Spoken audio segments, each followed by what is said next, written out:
Hello everybody and welcome to my presentation, Smoking Etiology. My name is Iris Carolina Jones and this is for my class Health Psychology from Carriser University. I hope this presentation is going to be good for everybody, something very useful. We're going to start with the introduction, talking about the causes, the factors of the smoking. There are many factors that cause the addiction. One of them is the nicotine. The nicotine is the pharmacological factor. The nicotine works in our brain. It causes an effect in our brain, and not only in our brain, also in different parts of our body, like our lungs. This is why the nicotine is the key pharmacological factor, because it acts in our brain and other parts of our nervous system. The nicotine it's amazing the way that the nicotine works in our body. It's going inside our lungs, through our mouth or our nose, and also through our skin. It's absorbed in our lungs. This is one of the factors, no? This is just talking about the biological factors, the way that the nicotine works in our brain. Something else is that when we talk about quick smoke, it's not easy. It's not easy to find the reason why we smoke so much. It's not easy to find the reason why we get addiction. It's not easy to find the way to quick smoke. I have been around many people just trying to quick smoke. I know they having a very hard time to do it. But okay, another reason that we have is the psychological factors, and is something that many people have been studying, the reasons, the psychological, biological, and social factors, and there are many things that are still unclear. But one of the reasons that it is very important to find out why we do the things that we do. In this case, why we smoke. Like in my case, when I started smoke, I was 11 years old when I started smoke. Well, I don't want to say that it was anybody's fault, but in my house, everybody smoked. All my sisters that today, they don't smoke anymore. But my mom and my dad and my sister, that they were younger, they were smoking. Plus, in school, the friends that I have, they invite me to smoke with them. So I was thinking that, why not? No, everybody smoke in my house. I think it can be something cool and nice. Yes, let's go do it. And I started smoke when I was very young. Through the years, I started to try to quick smoke. Sometimes because my sisters, they quit first than me, and they didn't like it, and I couldn't understand why they didn't like it when they smoked before. My son, he hated. He threw away the box of cigarettes out of my car. My husband, he never smoked. So maybe all those factors helped me to think about the idea to quick smoke, but it didn't really gave to me a real reason to quick smoke. When you want to quit smoke, I think the most important is to have the decision, to make the choice, to really want inside your heart, inside your brain, inside your mind that you don't want to do this anymore. Then when I start to feel sick, because I start to feel very sick, I was having too much pain in my throat, I was feeling sick, I was with pain in my ears, I couldn't hear, I couldn't talk. It was really bad. I was feeling scared to leave my son, that he was young and he needs me. So one day I said, you know what, I cannot do this anymore. I can't. I was getting sick. I started getting sick 1 time per month, then 2 times per month. Feeling bad that I have to go to the hospital. I say, what am I doing? No, I don't want to do this anymore. So I say, no more. And from that moment, when I say no more, because I was scared, I was thinking that I will die, I will live on the side, and I didn't come back to smoke again. I didn't want to do this anymore. And also when I get close to people that they are smoking, I don't want to be close to them. I can't, because I get sick. I got I say that now I am having allergies when I get close to people that they are smoking. So those factors, those social factors, that when you try to quit smoke and you go into a party where everybody's smoking, that is not helping at all. So those causes, those reasons, that biological, psychological, and social factors, all of them together work to have the decision to quit or continue smoking.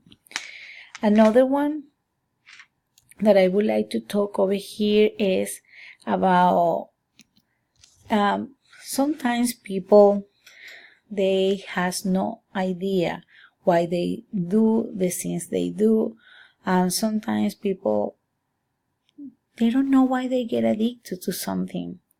I understand that, because it happened to me. But something that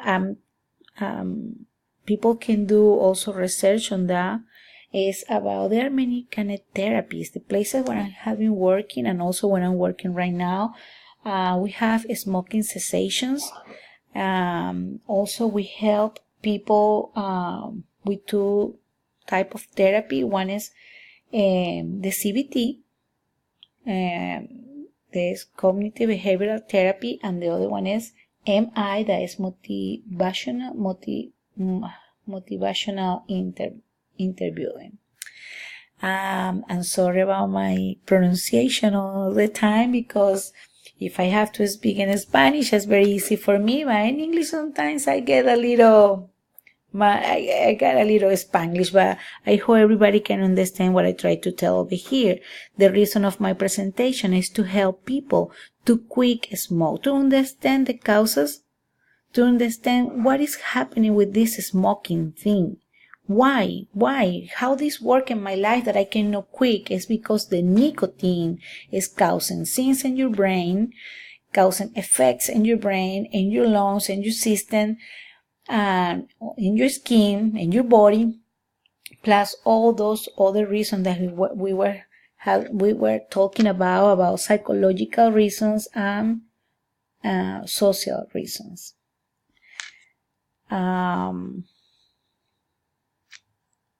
Something else that I would like to talk in this presentation is during the pregnancy.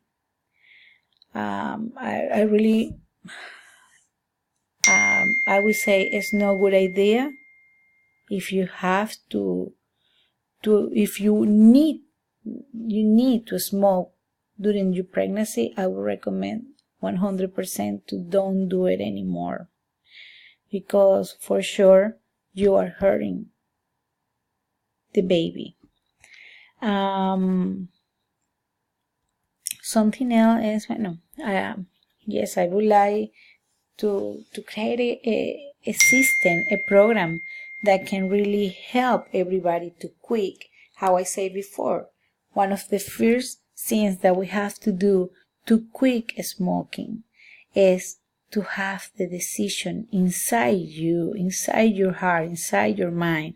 Why do you want to smoke? You need to put a balance in your life to see what is good and what is bad. Is doing something good, is doing something bad. Like for me it was amazing. Every day in the morning I have to have my coffee and my cigarette together. It's the only things that I want at the first time in the morning. I create that thing every day. Then when I say no more, now I switch my cigarette for something else. In this case, I start to drink a little bit more coffee. That is something that it can help you. It helped me. You can switch.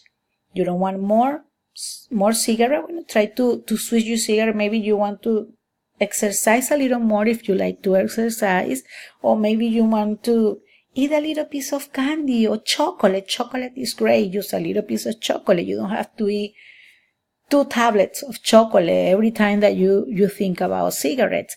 Just try to switch that idea with something else. Something that is going to bring to your mind the sensation to your brain, the sensation that is going to make you feel good, or maybe better than how you feel with the cigarette. So it's something, when you switch that idea, that the cigarette for something else, you're going to forget about the cigarette. You're going to put in one side, or something that you won't remind anymore about that. You won't think about that anymore. You're going to forget about that. Like that, you can help yourself, and you can help also other people that they don't smoke. It's not really good for anybody when people is smoking and other people around, they don't like to smoke. I think that is not fair for anybody.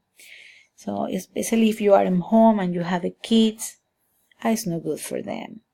So, I hope all this information that I brought to you today, there is much more than we can talk over here, but we have only 15 minutes. But you have all the reference over here that you can do more research about that. How I said before, you can Google it. You can find online many things right now, like the CBT, how it's working, that therapy, the MI, how this can work in your life. What can you do to quit smoke if you don't want to do anymore? Because it's not easy. The truth is that it's not easy. We have many factors that apply to that reason. It's not like, okay, I want to do and then I don't want to do it anymore. No, it's not like that. I'm sorry, but it's not like that, because how I said before, there are things in our body that are working together,